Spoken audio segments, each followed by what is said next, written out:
लोकमान्य टिळक. नमस्कार मित्रांनो, आज आपण थोर स्वातंत्र्यसेना लोकमान्य टिळक यांच्याबद्दल माहिती घेणार आहोत. लोकमान्य टिळक यांचे पूर्ण नाव केशव गंगाधर टिळक असे होते. त्यांचा जन्म 23 जुलै 1856 रोजी रत्नागिरीमध्ये झाला.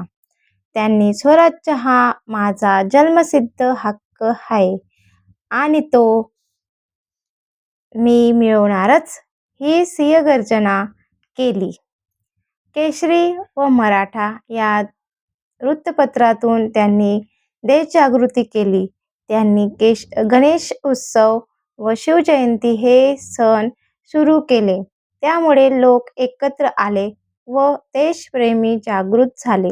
इंग्रजांच्या विरोधात त्यांनी प्रखर लढा दिला. त्यासाठी त्यांना तुरुंगवासी झाला.